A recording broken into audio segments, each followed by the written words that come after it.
when you build a house for your family, it is not necessarily the right kind of asset, because in the definition of an asset there are two indices for defining an asset. Number one, an asset is anything that appreciates in value. So that land itself is an asset. Number two, an asset is anything that produces cash flow. So that land is already an asset, but if you decide to build on it now, you're going to spend money to build on it, and then you now pack into it, it has become a liability. Because once you pack in, it's an asset in the sense that it's going to continue to appreciate in value, but it will be a liability to you because it won't bring any money. The only thing that will change is your status, that you're now a landlord, but you'll still be as poor as you used to be with an asset that is not liquid. So even though you are going to live in that house, if you now need money, you may still be looking for money. So since it's a prime location, depending on how prime it is, I will advise you to go into a joint venture or to build multiple units. So you can borrow money to build an apartment, 8 unit, 12 units, whatever. Out of the 8, you can sell 4, keep 4, and live in 1. Do you understand? You still own everything. Or you can go into joint venture, you bring the land as an equity. A developer brings the money, they build, you still own the land, and you share the apartment, and you can still be living there and be collecting rent, so that and then you can decide to sell and take the money, especially because it's something that came out of litigation. So you might decide to say, to avoid all these litigation and stories, maybe somebody will become a president tomorrow, they will bring, because litigation, until you get to Supreme Court, there is still litigation. So somebody may wake up tomorrow and just say, how did you allow that? My cousin is now the president, and another court case will start. So you might decide to exit that system and close that chapter, because if it's in litigation, it's most likely an inheritance. So start your own generation, sell and go to another area where that one plot, you can use it to get 10 acres somewhere else, or you can use it to get 1 acre here, and divide. So those things are things you can look into, and I pray that God will guide you. And so how do you stop money from controlling you? There are myths and saying that money is a spirit. Yeah, money is a spirit, of course. Money is a spirit. Yeah. So money is a spirit. The only way to stop money from controlling you is being connected to the kingdom. So let's stop with these ones, no more, so that God will already have too much from what I'm saying. So yes, money will control you if you don't understand money. So the first thing is to understand that money is nothing but a tool for the fulfillment of purpose. So when you see money as a servant, as a tool for the fulfillment of purpose, that understanding is what keeps money at bay. So God is your source, but anything can be a resource. So don't embrace the principles and reject the principle, because the principle is more important than the principles. So focus on connecting with God and understanding money, so that it will not be able to control you. And the best way to control money is to be a giver. That's one of the reasons why you give. You give to deal with covetousness and to tell money, I'm in control of you. So be giving. As long as you give, you make money, you give money, you realize that money will bow because it's not having control over you. How to become rich as a professional nurse, and how to encounter personalities in the nursing field when you don't have anything doing and having different faculties on what you do. That's what the book is all about. So you need to get the book. If you have the book, your answer is in the book, because it's a combination of a lot of things. It's a combination of a lot of things. So that's what the book is all about, just to help you. Please, I'm 50 years plus and a teacher. Is it too late to start? It's never too late. Whenever you wake up, that's when your morning starts. If you wake up by 6 a.m., is it not morning? If you wake up by 8 a.m., morning. If you wake up by 11:30, morning. Even if you wake up after 12, it's still morning, because you are just waking up. So whenever you wake up, that's when your morning starts. If you start now and you spend 20 years to build wealth, by 70, 71, you will be able to live a good life and leave something behind. If you don't start now at 70, you'll still be alive and poor, and you'll be a liability to your children. So start. It's never too late. What is the ideal distribution of a diversified portfolio, financial assets and fixed assets, and how do you hedge sowings against inflation? Now, okay, savings. Okay, how do you hedge savings against inflation? Okay, so let me answer the second one. Then I'll come back to it. Please listen attentively to what I'm about to say. Savings is not an investment. It's not an investment. So you are not saving so that you can invest. No. So when you say how do you hedge your savings against inflation, understand first that you are not saving because it's an investment.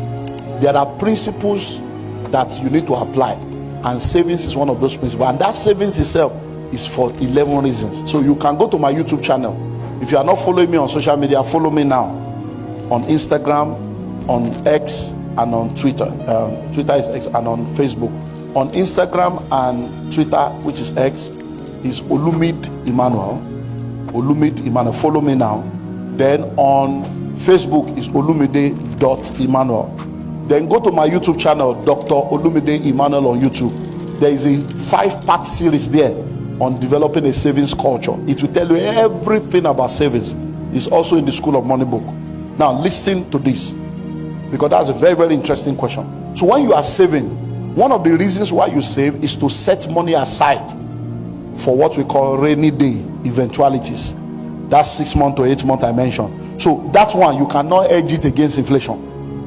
It's there so that it will save you, because liquidity is very important. But another reason why you save is so that you can use it for investment. So what you now do to hedge your savings against inflation is when you save, apart from those 6 to 8 months money, any other savings you have, put it in an investment or in an asset that will now help you to hedge against inflation. And that's where real estate comes in.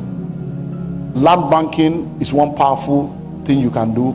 So anytime you have money, just go and buy land and tie the money down in land, or go and buy a house, put tenants there, or use it to do short lets or Airbnb, and let it tie down your money. When you are ready, you sell it off and move on. Do you understand? So that's how you do that. Now, the first question has to do with diversifying your portfolio.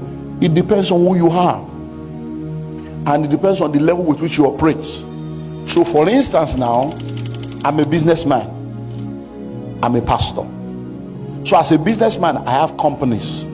So no matter the diversification that I'm doing, my company is my own. So that means I have to still retain something in that company as a company, for the company to be a going concern. So, but if you don't have any company and you are just someone that is an investor and you are making money, then you can now divide it in different. So my advice would be, number one, let at least 50% of your asset be in real estate. 50%. And that real estate itself, let it be a diversified real estate. So me now, I have properties in about 8 countries of the world. Do you understand now? 8 countries. So one way or the other, everything will. When COVID came, all the properties I have in Nigeria, nobody was paying rent. We forgave them 2 years rent.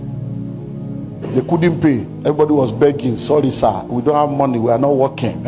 But all my properties abroad, they were paying every month.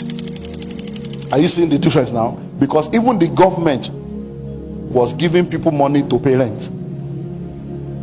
One of my tenants is in jail now. She's serving 4 years imprisonment, because the government gave them money. Because in America, they said that we should not evict anybody. So the government paid. She stole the money. She didn't give me the money. I don't know. The money was supposed to be paid into an escrow, which is so I don't know how she connected with the lawyer. She chopped the money. And then by the time I now tried to get the money, of course, you know, COVID backlog, they were now doing court. So they gave us 7 months date in court.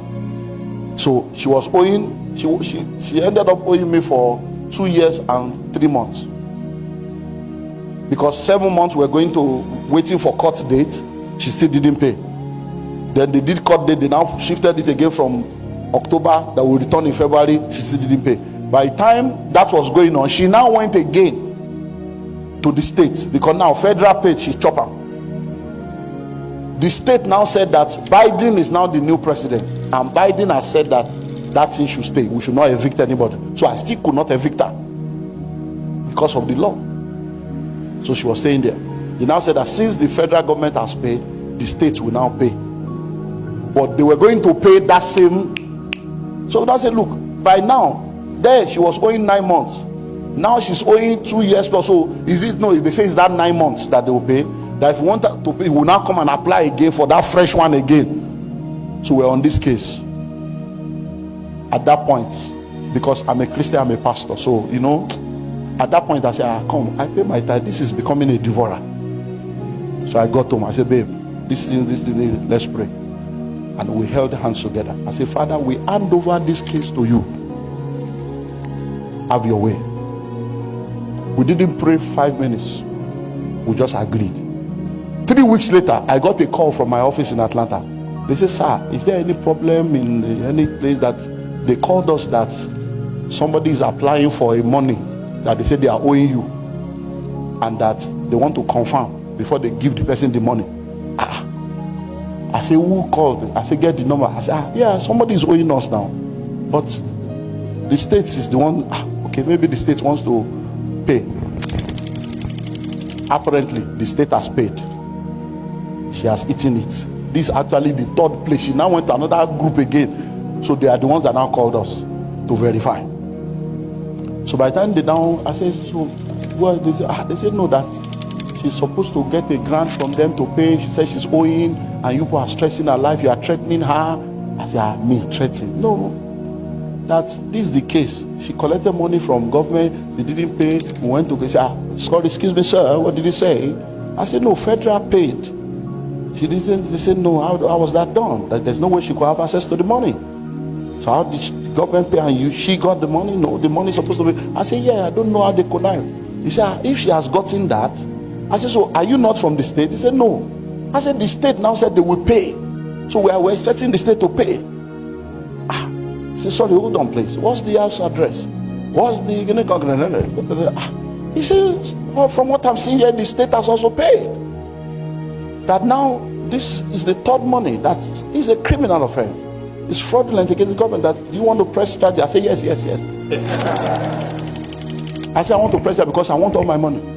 She's in jail now, 4 years imprisonment. Hello? How do you want to defraud government? You defraud man of God. You want to defraud government, defraud state?